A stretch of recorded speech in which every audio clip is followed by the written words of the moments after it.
Ano kasi yung nakakalibang? Uy, iba yung nalibang sa Bisaya. Ano? Inon mo na ba? Oo. Taon na yan. Kaya mag-ingat. Ay, ba't yung camera ko noon?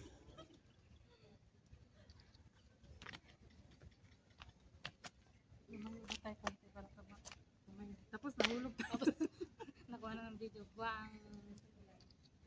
Selfie pa mo.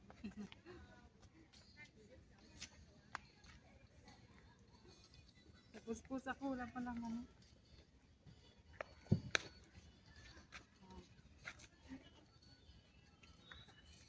Okay na ba?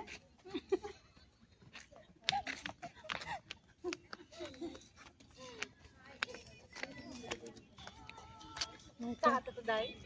Mainit po ito na. Maulan. Mainit nga. Saan tayo?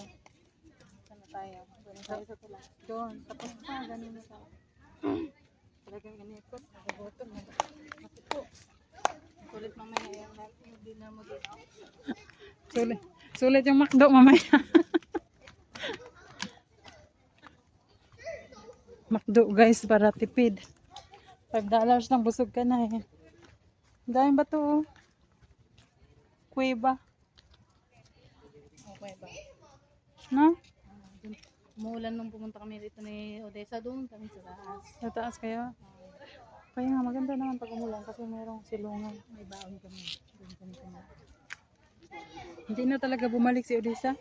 Ito ba yung batang niyo? Yung 20 mo. Ano? Magkano yung 20? Anong 20? 26?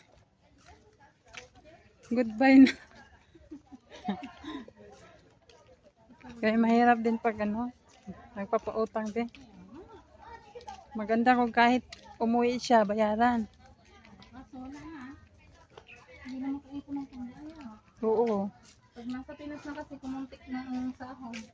Oo. Ang sahod doon, konti lang. Tapos ang mahal ng bayarin. Bibilin. Ang ganda dyan, bisa tulay. Surpot na yata doon.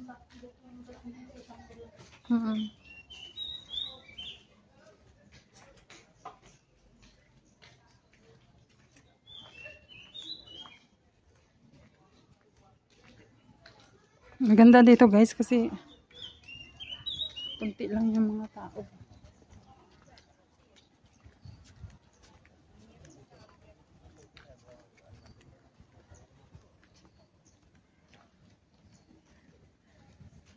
Linis guys. Yung mga maliliit na ano, buko ba yan? O, diba yun, pupunta pa garden niya. Oh. Tapos makapasok tayo doon.